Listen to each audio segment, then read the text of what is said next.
Hello, everyone. Welcome to the path to 1 million. This is episode 102. Thank you guys for stopping by and once again, giving me a slice of your attention in your day. I really do appreciate every minute that you guys can give me with your attention because I know it's extremely valuable. Anyways, I wanted to talk to you about something. I was thinking about my video yesterday, episode 101, where I was talking about commitments and keeping commitments, and especially commitments to yourself. Kind of like one of the hardest things that I always struggle with, and something that I'm actively working on changing and make sure that I'm honoring like every single day. When I was thinking about those commitments, I started thinking to myself with regards to this guy that I know. I've known him for quite a while now. He's been in my life for I don't know how long. And today I thought to myself, you know what? I'm going to call him out on his bullshit. Thanks, Chris, for the like. I really do appreciate it. So anyways, like I said, this guy's been a part of my life. And every single time that I've made some kind of a decision or set a goal or some kind of a quest that I want to be on, this guy has always given me his opinion, whether I have asked for it or not. So what I did is this morning I sat down and I just wrote down some of the things that he says to me, just so I can share it with you guys. But he says things something like this. Do you really think this is going to work? Who are you to think that you can accomplish this goal? Dude, you're way too old. Stop it. You'll never be smart enough to pull this off. You know this is going to fail again, right? Nobody is going to buy anything that you have to offer. No one even knows who you are. Isn't there something better you could be doing right now? This is useless. Why are you putting yourself through this? You're really not going to gain anything. These are the kind of things that he says to me. The one thing that I'm aware of in life is that there seems to be like two groups of people that are out there. And I know that labeling people is considered bad, but it's absolutely true. You always have this group of people that support you and they always cheer for you and they're always rooting for you. And when you say, hey, I'm going to do something, whether it's, learn something new, learn a skill, learn a language, figure out how many more people that you can impact in the world. There's these people that you just have around you that just support you. On the flip side of the coin, there are the negative people that are there, and they love to tell you everything that is going wrong with your life. Yes, Chris, there are people out there just like this, and truth be told, I hear this all the time.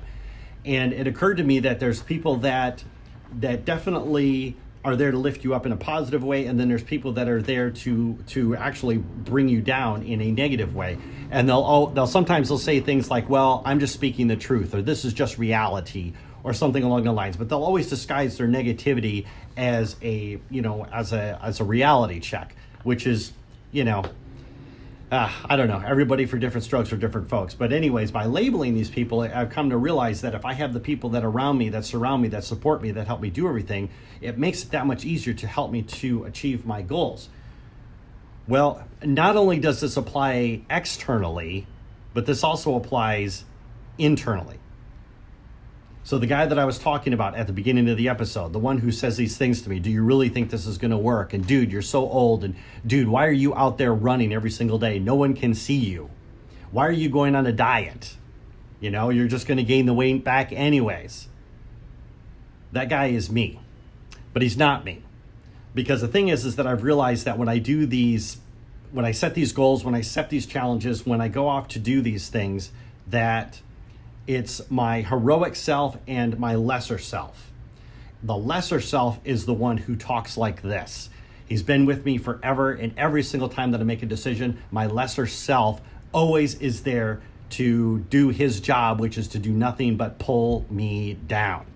That's his function. And I don't necessarily talk about fear. I don't talk about doubt, because to me, those terms they're kind of like nebulous, so to speak.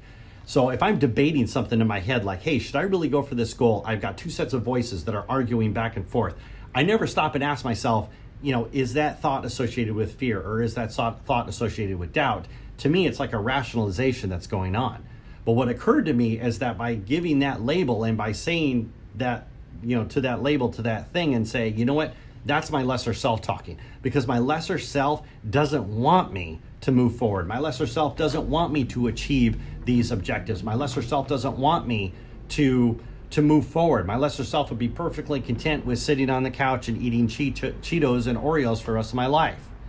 As far as doing these other things that I have planned, these bigger things, the impact of 1 million people, the writing of the books, doing these Facebook Lives, all these other things are designed to do one thing and one thing only, and that is to fulfill my goal to inspire people. And this is what my heroic self always says: Cliff, you need to do this. You need to get out there. You need to get your voice out. You need to share your particular stories. And by putting this label on this lesser self has actually given me a sense of relief. I was listening to an episode of the Jocko Willink podcast where he was talking about a serviceman, and the serviceman was on there talking about how, I think it was his third child, but the third child was born, and right about 8 months old, the wife, the mother, realized that something was wrong with the child. The child wasn't developing like their other children had. Something was wrong. So she takes the child to the doctor. The doctor has no clue what's wrong with it, so they start consulting specialists. They start doing blood tests. He comes back from his assignment overseas so he can be with his family.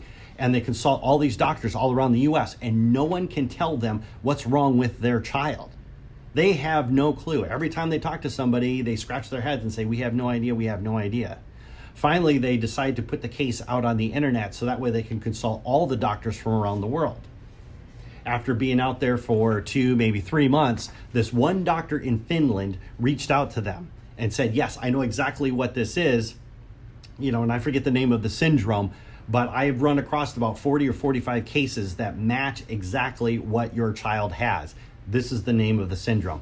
And the serviceman said something interesting to me in that conversation, in the fact that just by labeling, just by knowing what it was, forget the fact that there's no cure, there's no treatment for it whatsoever. It's just trying to make the child as comfortable as they possibly can. But just by the fact that they give it a name made him feel that much better.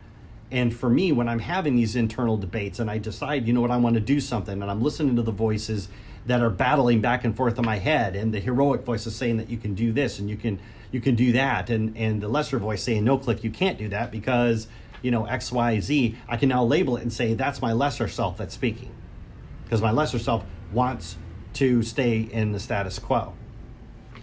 Yesterday, I was walking through the office here, and I was talking to somebody, and they said, hey, by the way, there's cake in the break room there if you want a slice. Now, normally, because I'm on a diet, I wouldn't even take a look at it, but yesterday I did. So I walked into the kitchen, the cake was in the fridge, I pulled the cake out, I popped open the lid, it looked absolutely delicious. It was some kind of a tiramisu, like one of those 6-inch layers cake, and it had all this beautiful frosting to work on and everything else. It just looked absolutely good. And of course, my lesser self said, dude, just have this piece, just cut off a slice and eat it. No one's gonna know, your diet's not gonna be effective, you're not gonna gain a pound. But to me, I did that because of one simple reason, and one simple reason only. And that's because I shut the lid on that cake box and I slid it back in the fridge without taking a piece, just so I could look at my lesser self and say, shut the fuck up. Anyways, that's my story for today. I hope you guys found some value in it. If you want, leave a comment down below and let me know what your lesser self is telling you. And I think by writing it down, by recognizing it, by saying, hey, you know what? These are things that pop into my head, the things that are holding me back, just by writing them down, whether you choose to leave a comment or not. I think that can really help as far as identifying to you why you struggle so much with regards to achieving your goals, achieving your objectives. Because really, at the end of the day, we're all made of the same stuff. There isn't any reason why you can't achieve it. It's just the story and the voices that you choose to listen to. Do you choose to listen to your heroic self or to your lesser self? And as far as I'm concerned, the only conversation I want to have with my lesser self is just to tell them to shut the fuck up. Anyways, kids, that's all I got for today. I'll be back again tomorrow with another story. I'm glad you guys are getting value from it. Thank you for all the likes and all the hearts. Thank you, Chris. Thank you, Susan. And I will chat with you guys again tomorrow. Talk to you later. Bye.